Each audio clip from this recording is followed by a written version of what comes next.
Buenos días, profesor, compañeras y compañeros. Hoy día nuestro grupo les va a exponer acerca de la medicina en Roma. A continuación les dejamos nuestra ruta de navegación para que vean la estructura en la cual nosotros nos vamos a basar para presentarles acerca de la medicina romana. Primero vamos a hablar del contexto romano. Roma es una ciudad italiana que está ubicada en la península itálica, en el centro del mar Mediterráneo. La ciudad está ubicada en la región del Lacio, a orillas del río Tíber. Roma representa el orden, dejó como legado las leyes y el derecho, probando que todo hombre es inocente hasta que se demuestre lo contrario. Existieron 3 clasificaciones para los habitantes: ciudadanos, padres con sus patrias potestas y los esclavos. Las condiciones de salubres eran escasas. Las ciudades estaban rodeadas de pantanos, lo cual facilitó la población de mosquitos que generaron grandes epidemias. Roma constó de 14 regiones divididas en 265 vicis o distritos. Las ciudades tenían edificios coloridos y de una altura de máximo 6 pisos, lo cual le dio un aspecto pintoresco.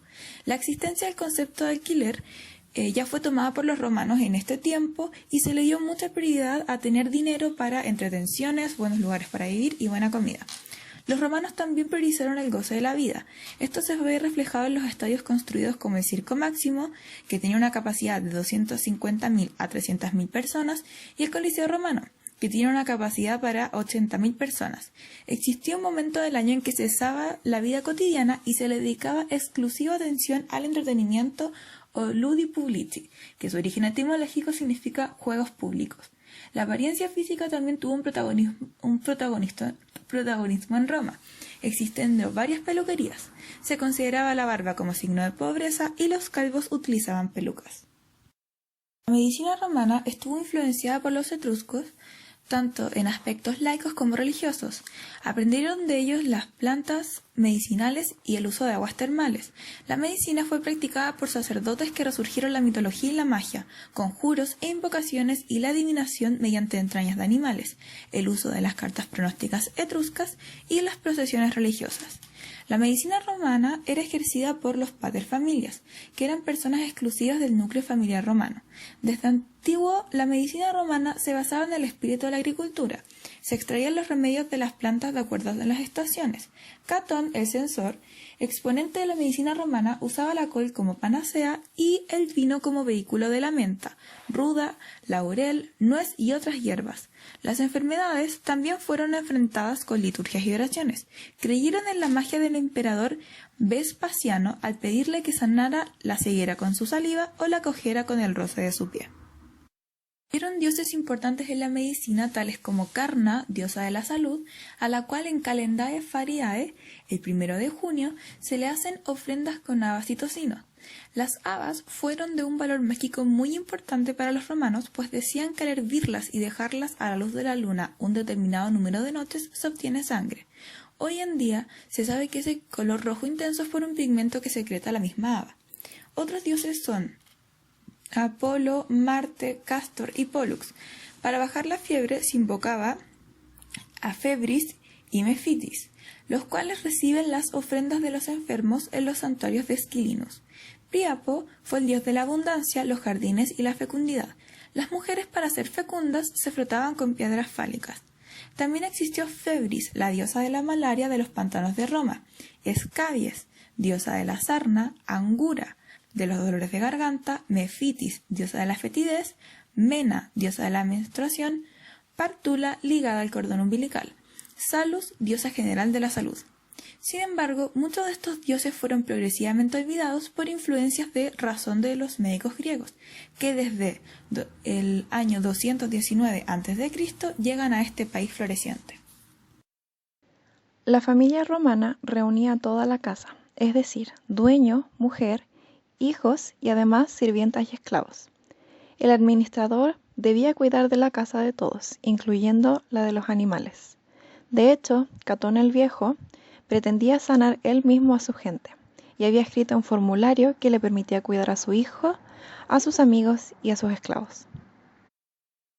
En Roma, el estado de Valeduto, salus o sanitas, es responsable del paterfamilias, no de personas ajenas al núcleo familiar romano y mucho menos de extranjeros. Se enfrentan a enfermedades con liturgias y oraciones. convencidos de magia, llevan sus exvotos a templos de Esculapio y Minerva y rechazan cualquier cambio. Nada regula el ejercicio de la medicina, y lo practican zapateros, barberos y carpinteros. Incluso mezclan y venden sus propias drogas, no pocas veces tóxicas. La explicación de algunos autores es que Roma recién salía de la barbarie. De ahí que Catón, en su propiedad rural, limitó su método de 2 remedios, los repollos y vino. Incluso, la primera mitad del siglo II a.C. recurre a los hechiceros para mejorar las eluxaciones. Un enemigo acérrimo de la cultura griega exige la expulsión de los filósofos Carneades, Diógenes y Critolao. Asegura que los romanos vivieron cientos de años sin médicos, pero no sin medicina. Repite los insultos de Catón a los médicos griegos que seducen a sus mujeres, se enriquecen dándoles venenos, aprenden con sus sufrimientos y experimentan matándolos. Los romanos ricos, si se enferman, no recurren al profesional. En casa tienen al servus medicus, médico y enfermero al mismo tiempo. La auspicia, que es el estudio del vuelo de las aves, y la aruspicia, que es la observación de partes del hígado, de origen oriental, y llegadas a Roma a través de los etruscos, dictan los métodos terapéuticos completados con preces y conjuros. Es habitual apelar a Carna, diosa romana de la salud. Defiende al hombre contra los ataques de estriges, vampiros que chupan la sangre a los niños dormidos. En las Calendae Favariae, es decir, el 1 de junio, se le ofrenden habas y tocino. Para bajar la fiebre en las campiñas se invocan a Febris y a Méfisis, que reciben las ofrendas de los enfermos en sus santuarios del Esquilinus. Cerca de allí se encuentran los templos de Minerva y Lucina. Príapo, antiguo dios de la abundancia y de los jardines, representado como un terminus, hito terminal, con un falo, simboliza también la fertilidad, para ser fecundadas. Las mujeres se frotan contra piedras fálicas, costumbre que se extiende por todo el imperio. Catón y Plinio el Viejo fueron enemigos de la medicina griega, asegurando que los griegos trajeron sus enfermedades a Roma y experimentan sus tratamientos sacrificando a los romanos para beneficiar a la población griega. No obstante eso, la asimilación de la medicina griega por los romanos fue efectiva y es más, permitió su difusión posterior a toda Europa. El primer médico instalado en Roma fue el griego Lacedemonio Archagatos. También llegó el cirujano experto Carnifex Asclepiades de Bitina, quien fue el impulsor y fundador, junto con su discípulo Temisón, de la escuela metódica y de la doctrina metódica. La creciente peste del 303 a.C., junto con la hambruna, causó la muerte de la mitad de la población romana. Por ello, los médicos romanos se auxilian en los médicos griegos, viendo que sus tratamientos eran efectivos. Tras la inmensa muerte de la población, el Senado romano decide construir un templo a Esculapio, que, según cuenta la leyenda, durante su viaje en balsa por el río Tíbet, al bajarse de esta, sale una serpiente que se dirige a la isla tibetana, lo cual era una prueba indiscutible de que Esculapio quería que se edificara su templo en ese lugar. Después de construirse, la peste se aleja de Roma y comienza el homenaje a Esculapio y se concibe como el dios de la medicina. Los médicos griegos y romanos fueron formados e influenciados por la escuela griega, y prontamente la migración griega en Roma comienza a aumentar, junto con la migración de médicos egipcios y orientales, convirtiendo a Roma en un centro de reagrupación de médicos. Dentro de las escuelas representantes del periodo se encuentra la escuela dogmática, que tiene tendencia especulativa y que apoyaba firmemente a la teoría humoral, la cual constaba de 4 humores fundamentales, en donde el desequilibrio de estos es lo que se conocía como enfermedad. La escuela empírica desecha toda teorización y solo se basa en los resultados terapéuticos de observaciones propias. No les interesan las causas ocultas de la enfermedad, puesto que siempre se pueden dar diferencias de opinión al respecto. Solo trataban causas obvias y les interesaba más la curación que la causa.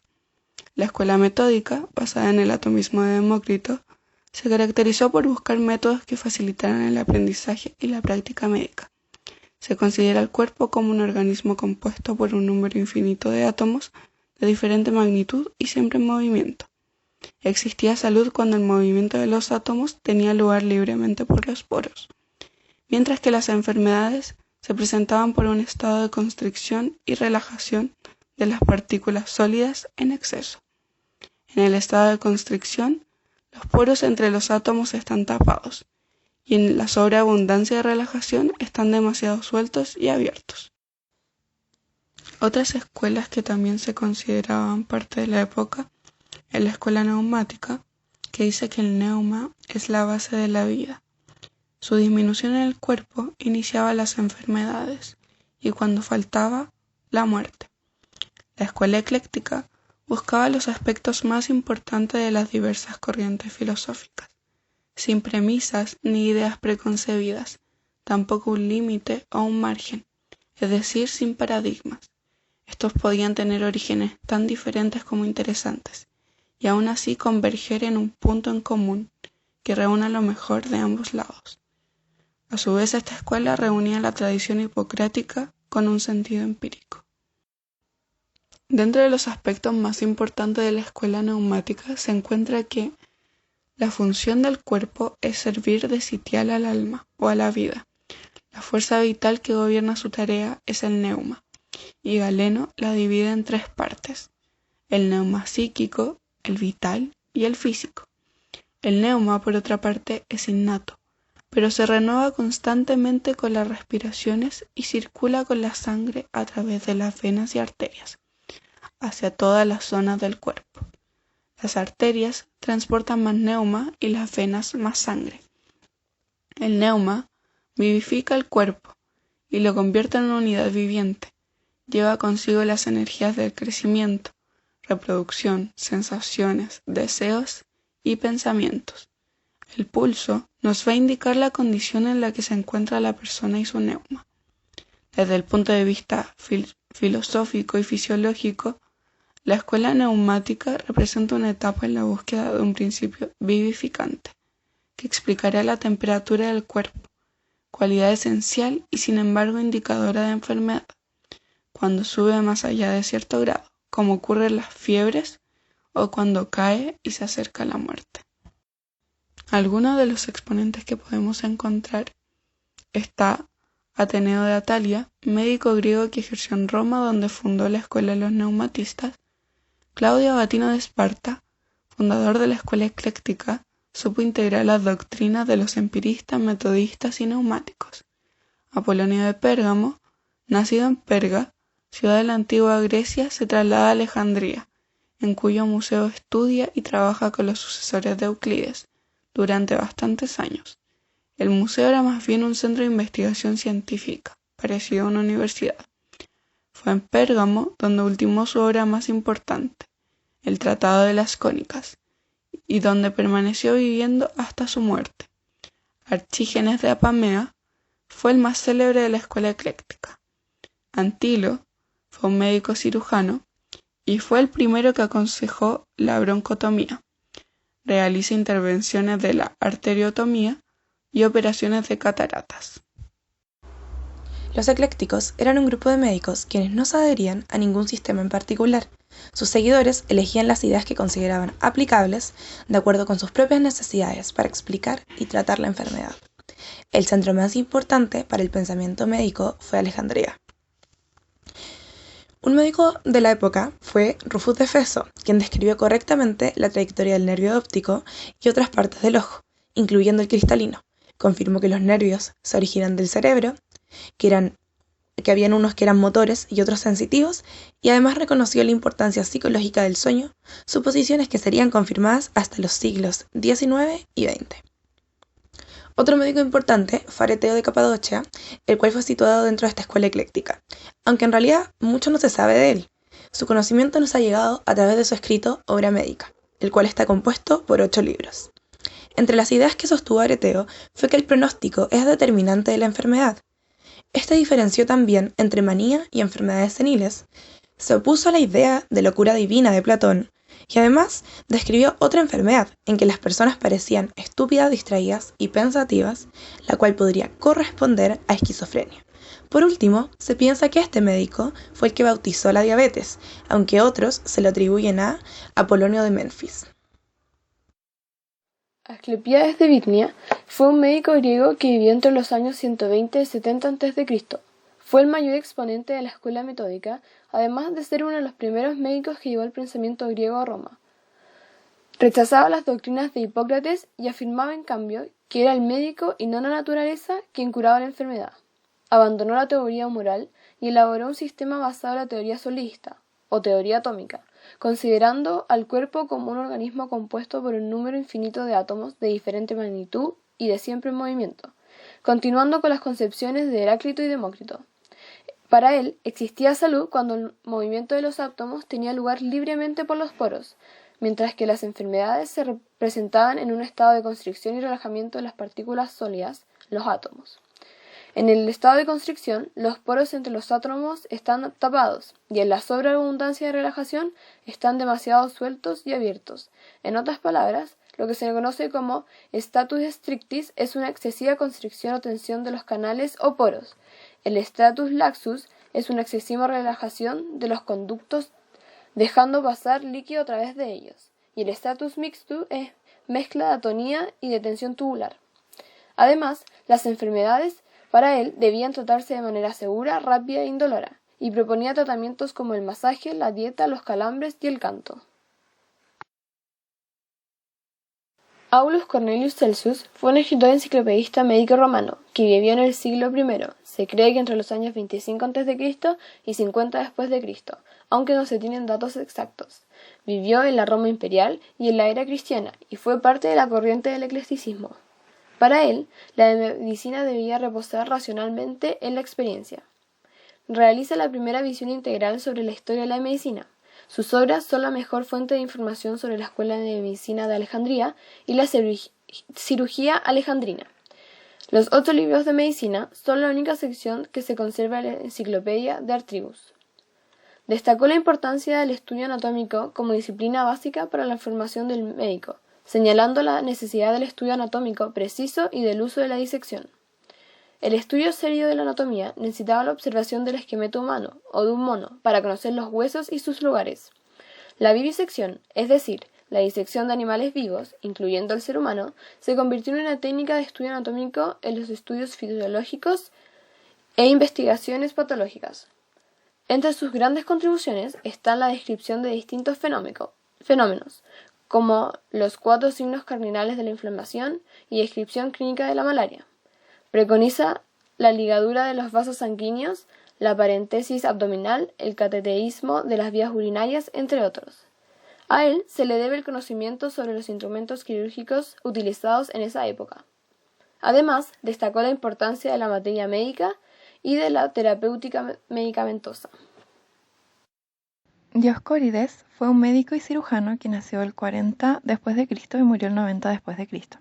Fue el médico cirujano del ejército romano del emperador Nerón. Estudió las plantas de diversos países y las recopiló en 5 volúmenes bajo el título de Materia Médica. Trabajos que incluyen la descripción, preparación, almacenamiento, uso y dosis de más de 1000 medicamentos. Hace referencia a pociones somníferas como el opio y la mandrágora con fines anestésicos.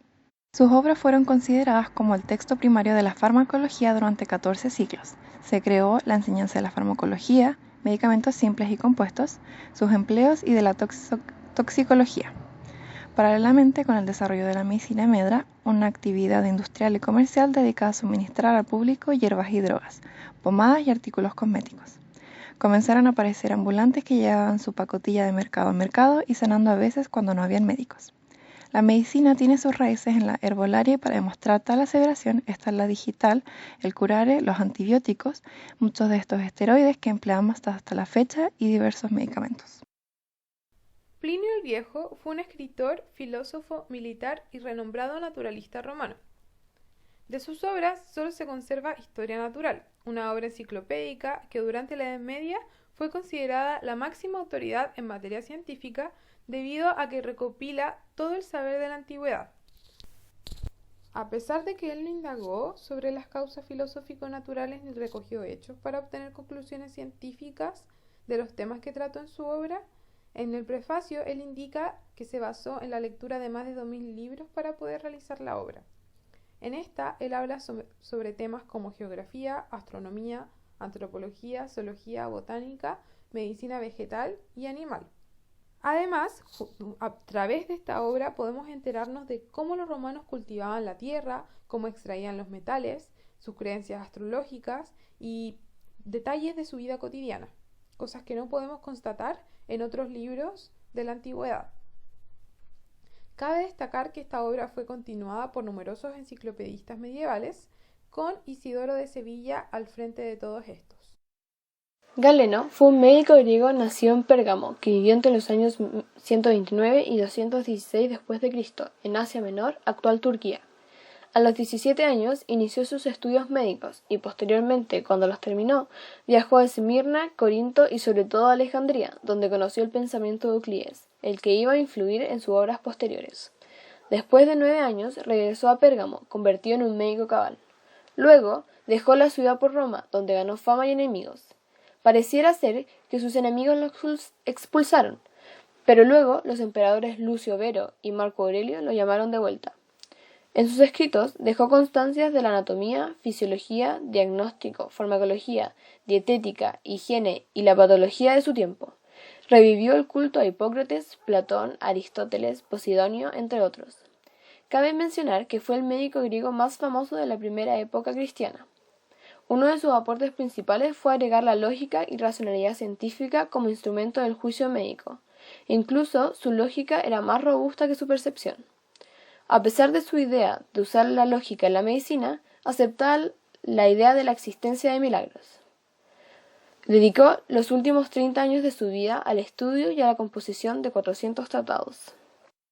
Formado por los mejores físicos de la época, Galeno elevó la medicina a una ciencia exacta. Fue el primer físico deportivo de la historia, dejando las primeras evidencias de la biomecánica en sus tratados como De Uso Partium, que establece la importancia de la estructura y función en el tratamiento de la enfermedad, y De Moto Muscularum, donde se habla del mecanismo del movimiento. Su principal aporte a la disciplina biomédica fue el desarrollo de los paradigmas anatómicos. Por su parte, Pitágoras concebía la salud tanto física como psíquica como una armonía de los componentes del cuerpo, anticipándose en cierta manera algunos de los pensamientos de Hipócrates. La terapia pitagórica estaba basada en la higiene, los ejercicios corporales y el empleo de la música como remedio. La dieta, que tiene como objeto mantener la armonía del cuerpo y alma. La salud se encuentra en el justo medio, en la medida equilibrada de las cosas. Galeno logra hacer de la medicina una ciencia exacta sobre la base de descripciones precisas y buscando correlaciones entre causa y efecto. Galeno modifica la teoría de los 4 humores, que eran bilis negra, bilis amarilla, sangre, flema, donde se decía que el desequilibrio de estos llevaba a la enfermedad.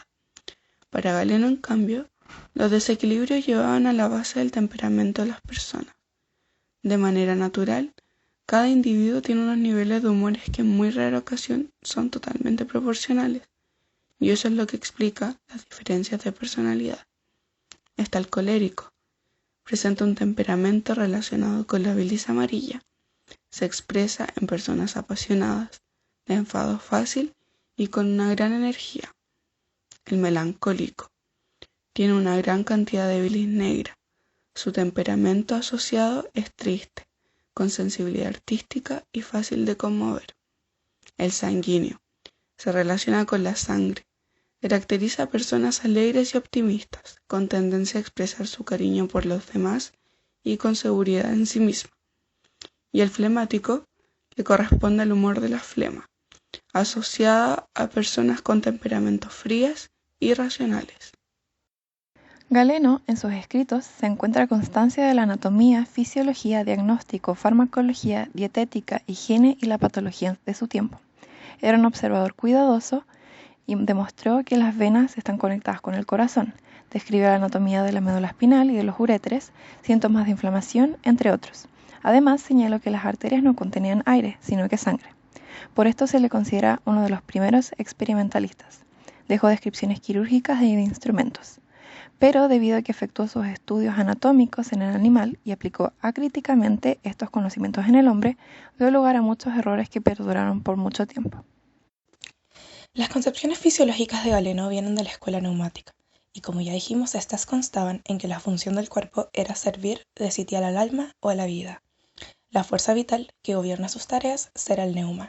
Cuando éste ingresa con el aliento, se dividirá en tres partes: el neuma psíquico, o espíritus animales, que trabaja en el cerebro y a través del sistema nervioso; el neuma vital, o espíritus vitales, que su órgano es el corazón y se conecta al cuerpo con las arterias; el neuma físico, o espíritus naturales, que va a residir en el hígado, donde va a fabricar la sangre y a alimentar el cuerpo, y su crecimiento será a través de las venas.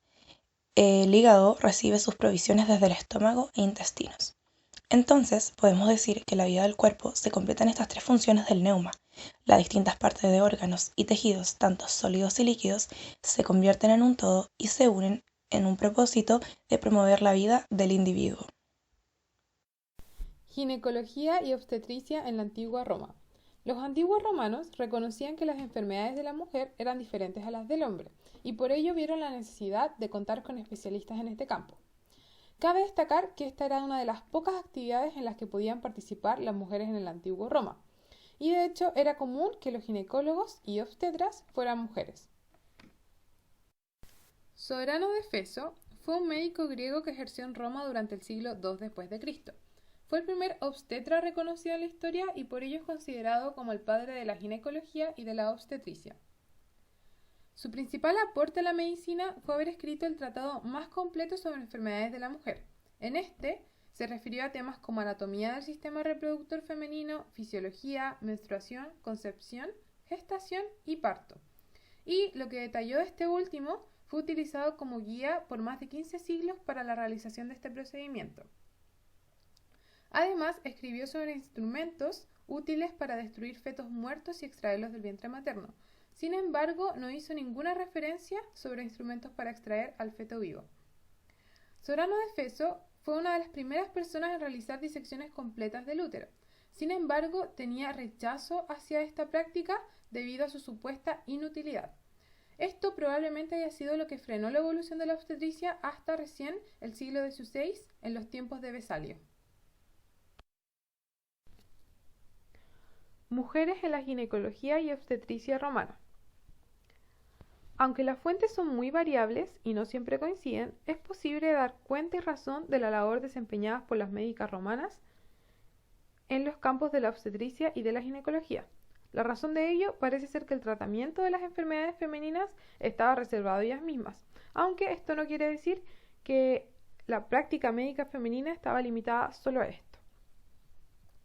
Dependiendo de la formación recibida y de las funciones que tenían, las mujeres en la ginecología podían dividirse en tres: obstetrix, medicae y iatromea. La obstetrix era básicamente la partera, es decir, que su función principal era asistir a las parturientas, aunque también tenían la función de administrar drogas para provocar abortos o lograr la fertilidad. También eran estas las que podían corroborar la virginidad de las esclavas jóvenes. Por otro lado, la medicae era la que tenía mayor nivel de instrucción y en este caso no solo limitaban su campo a la práctica de la ginecología y de la obstetricia, se ocupaban también de otros sectores de la medicina. Por último, la iatromea aún no queda claro cuál era realmente su función, sin embargo se cree que estaban en un rango intermedio entre la obstetrix y la medicae, lo que implica el conocimiento de ambas disciplinas. Existieron muchas mujeres importantes en los avances de la ginecología y obstetricia romana. Dentro de las más importantes se encuentran Aspasia y Metrodora. En primer lugar, Aspasia de Mileto fue una médica greco-romana especialista en obstetricia, ginecología y cirugía que vivió entre el 470 y 400 a.C. Ella escribió sobre cuidados que deben recibir mujeres embarazadas y cuidados que se deben tener en partos difíciles, además de procedimientos y diagnósticos de la posición fetal, tratamientos de la dismenorrea, además de creó y dio instrucciones sobre una variedad de operaciones quirúrgicas para poder prevenir las varices del útero y las hernias. Entre otros muchos aportes, su escrito más importante fue el de los remedios abortivos y los anticonceptivos, escritos que se consideraron hasta el siglo XI. En segundo lugar tenemos a Metrodora, una médica de origen griego que ejerció en Roma, se cree que entre el año 200 y 400 después de Cristo. Fue la médica que logró esbozar los rasgos fundamentales de la anorexia nerviosa y la primera en escribir un tratado de ginecología, el Tratado de Medicina para las Mujeres. Su tratado se ocupa de temas referentes al útero, los riñones y el estómago, y se dice que manifiesta una fuerte influencia hipocrática. En su obra también se refirió a enfermedades relacionadas con el pecho femenino, la esterilidad y proporcionó consejos para lograr la concepción. Dentro de los aportes más importantes para la medicina que hizo fue el uso del espéculo para los exámenes médicos, la creación de un tampón como método anticonceptivo y para tratar infecciones vaginales, y el establecimiento de pautas para determinar si una mujer había sufrido abuso o agresión sexual. Por último, fue de las primeras especialistas en solicitar intervenciones quirúrgicas ante casos de cáncer, en aquella época llamado úlcera maligna. Hay 3 épocas importantes con algunos hitos que deben ser destacados acerca de la organización y regulación de la formación y práctica médica. La primera es en el reinado del emperador Augusto entre los años 27 a.C. y 14 después de Cristo, donde hay que decir que hasta antes de eso, en la época de Julio César, los romanos carecían de una verdadera organización sanitaria militar, al extremo de que enviaban a los heridos a las casas particulares de las ciudades amigas cercanas al lugar de batalla. Nació entonces el sistema hospitalario de sanidad pública, donde se edificaron los hospitales militares denominados valetudinarias. A partir de esto, la administración romana concede enorme importancia a la recuperación de enfermos y heridos. En esta época, el médico, después de cumplir su servicio militar, podía emprender una segunda carrera como médico civil a título privado o público. Siguiendo con el reinado del emperador Vespasiano entre los años 69 después de Cristo y 79 después de Cristo, allí se abren auditorías para la enseñanza de la medicina y el Estado paga profesores. La ley Aquilia impone la vigilancia del Estado a profesionales, los culpa de descuido o ignorancia causante de muerte. Los curanderos siguen, pero aumenta el ejercicio serio de la profesión. Surgen hermandades destinadas a organizar la enseñanza de la medicina, como por ejemplo el llamado Collegium Medicorum. Se decía que el ejercicio de la profesión empezaba alrededor de los 16 años. La duración de los estudios varía según el maestro, alrededor de los 22 años estos terminaban. También existía una clase de colegios particulares, como el de Alejandría, lo que permitía elevarse más allá del nivel alcanzado por tener estudios considerados serios. Bajo el reinado del emperador Alejandro Severo, entre los años 225 después de Cristo y 235 después de Cristo, se reglamentó oficialmente la preparación del médico. Hasta entonces, la enseñanza había sido exclusivamente un asunto privado. Al igual que en la época hipocrática, los estudiantes se reunían alrededor de un médico que les instruía sobre la terapéutica práctica y teórica. Entre estos alumnos había analfabetos e incluso quienes desconocían el arte de hablar. Solo había un interés en aprender cuanto antes el tratamiento médico. Por lo tanto, fue Severo quien ordenó construir las primeras aulas oficiales y proteger al estudiante necesitado. Esto fue patrocinado por el Estado y las asociaciones médicas. Se asignó un valor especial al conocimiento de las plantas medicinales. Por lo general, para enseñar anatomía se emplearon osamentas de animales. Todas las instituciones públicas pudieron disponer de uno o varios médicos, por lo que surgieron los siguientes cargos. El médico gladiador, quien atendía a los luchadores heridos y a espectadores accidentados. También hacía recomendaciones acerca de la salud de los gladiadores. El médico comunal, quien atendía gratuitamente a los necesitados, pero se le permitía tener un consultorio privado. Y por último, el médico de cámara, que están asociados a los emperadores. Eran 7. Había uno que era el verdadero médico de cabecera, quien recibía un estipendio metálico. A los demás se les pagaba en cereales y aceite. Algunos tenían además títulos honoríficos como excelencia o príncipe. A su jubilación se titulaban como médicos imperiales retirados. Allí podían solicitar ser médicos comunales. Práctica médica en los iatrellón. El iatrellón es el taller médico que contenía todas las instalaciones e instrumentos necesarios para practicar exploraciones, tratamientos y operaciones. Los pacientes iban en consulta, pero también para operaciones menores como vendajes, reducción de ciertas fracturas o luxaciones. Aunque la mayoría regresaba a su domicilio, algunos permanecían, como en una pequeña clínica privada, es decir, no se trataba de instituciones permanentes ni hospitales, sino de hospitalizaciones ocasionales breves en el domicilio del médico. Inicialmente se denominó iatrellón únicamente al consultorio, pero más tarde a todo el complejo del hogar médico, que constaba además de los siguientes espacios: sala de operaciones, farmacia, enfermería con una o varias habitaciones y vivienda del médico y de su familia, más la de ayudantes y auxiliares. En la farmacia se hallaba todo lo necesario para las operaciones: apósitos, gasa para vendas, esponjas, correas, etc. y también instrumental de todo tipo, bisturí, tijeras, pinzas, sondas, ventosas para el tratamiento de fracturas, desplazamiento y lesiones vertebrales, y la escala gallinaria para volver el húmero a su lugar, descrita por Celso. También se guardaban remedios para cada enfermedad, en particular contra los envenenamientos, y como también había un armario para venenos. Cuanto más progresó el arte médico, mayor fue la necesidad de construir edificios especiales para acoger a los enfermos. Se cree que este sentimiento de hospitalidad fue la que generó la idea de que quienes ejercían libremente su profesión debían costear por sí solos el diatrellón. Solamente los médicos comunitarios y oficiales disponían de subvenciones estatales para instalar o mantener su consultorio. Los avances en la salud pública y la higiene en Roma. Los gobernantes de Roma dieron una de las más grandes contribuciones a la salud pública y a la higiene, construyendo extraordinarios sistemas de acueductos y baños públicos, además de piscinas, cloacas, fuentes, cisternas, drenajes y termas, las cuales se construyeron en todo el imperio, iniciando la sanidad pública.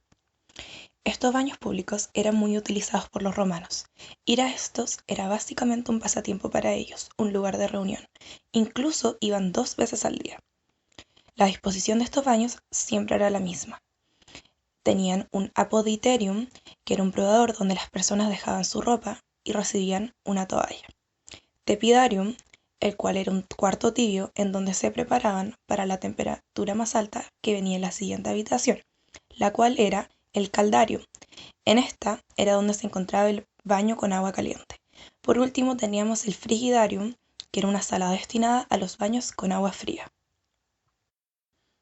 Otro importante avance en el ámbito de la salud pública fue que en Roma se estableció un sistema hospitalario de sanidad pública. Aunque en sus comienzos los hospitales romanos eran principalmente enfermerías o un refugio donde los enfermos pobres podían morir, con la expansión del imperio se edificaron hospitales militares o valetudinarios desarrollados como respuesta a una necesidad impuesta por este crecimiento. Estos fueron creados en lugares estratégicos del imperio y su arquitectura siempre fue igual, un corredor central e hileras de pequeñas salas a ambos lados. Cada sala tenía una capacidad de 4 a 5 personas. Los valetudinarios, hospitales de campaña, aparecen en los campamentos militares bajo el emperador Augusto. A partir de entonces, la administración romana va a conceder una enorme importancia a la recuperación de enfermos y heridas. Estos se ubican al interior de los campamentos militares, apegados al conjunto de muros y a las torres de vigilancia que protegían al imperio de las invasiones de los bárbaros. Los valetudinarios, junto con las termas, eran algunos de los edificios públicos comunes a todo el campamento. También existían sanatorios particulares y valetudinarios para púgiles y gladiadores en las palestras. Los valetudinarios de las legiones constituyen uno de los más sorprendentes aciertos del gobierno romano. Como ya dijimos, estos se localizaban en la vía principal del campamento y su estructura fue desde el principio tan funcional y minuciosa que sufrió pocas variaciones. Esta constaba de 2 ambientes paralelos separados por un ancho corredor, que rodeaba el gran patio rectangular. La amplia fachada estaba precedida por una columnata en donde estaba la entrada, y esta tenía forma de basílica. Este lugar era el lugar de reunión y visitas. Las 2 alas albergaban al personal sanitario. Al fondo o al medio del patio destacaba un ambiente iluminado por amplias ventanas que quizás podría haber sido el quirófano. Las salas de los enfermos tenían las siguientes características. Eran 2 habitaciones que compartían una puerta. Había un vestíbulo que de este se pasaba las 2 piezas por puertas, tanto abiertas a la derecha como a la izquierda, que lograban ventilar sin engendrar corrientes. Además, había una despensa que normalmente se utilizaba como el guardarropa de los pacientes. No existe una constancia en la formación de los médicos militares, pero Celso presenta indicaciones respecto a las heridas de guerra provocadas por lanzas, flechas y balas de honda, cuyas extracciones hubiesen necesitado una técnica quirúrgica. Cicerón es el primer autor conocido que menciona a un médico en los ejércitos. A pesar de esto, es probable que en el ejército romano, para estas fechas, se haya ya tenido un servicio rudimentario de salud, con médicos titulados. Ciertos historiadores militares informan que en los hospitales había un optio valetudinari, Este era el director del hospital de la Fortaleza Legionaria, el cual era responsable de la administración del equipo médico, de los medici ordinari, que eran los doctores comunes, las accensi, que eran las enfermeras, y los contubernales, que eran soldados que acompañaban a las enfermeras. El rechazo a la autoridad de Hipócrates y a la teoría de los 4 humores, la carencia de explicaciones teológicas y la promulgación de una concepción materialista para conocer los mecanismos corporales fueron pasos totalmente necesarios para continuar el racionalismo occidental en el ámbito de la medicina. A estas alturas de la historia, la medicina basaba su práctica y conocimiento en la observación y la experimentación. Habían abandonado la teoría supranatural de la enfermedad. Además, la racionalidad científica se había apoderado de este saber y la lógica, gracias a Galeno, era el instrumento del juicio médico. Las ideas de Galeno tuvieron una gran influencia en la mentalidad medieval cristiana y sus enseñanzas perduraron hasta el siglo XVI. Otro punto importante en la medicina romana fue la organización y regulación de la enseñanza y la práctica médica, donde se construyeron las primeras aulas oficiales y se asignaron médicos profesores para enseñar este saber. El saneamiento ambiental, gracias a los baños públicos y a la creación de los sistemas de acueductos, fue totalmente importante. La medicina moderna les dará la razón casi 20 siglos después, cuando se demuestre que el suministro de agua potable y sistemas de eliminación de aguas residuales son 2 de los principales indicadores del nivel de salud de una población. Por último, Roma se destacó por la aportación de un sistema hospitalario, mediante la creación de los hospitales militares.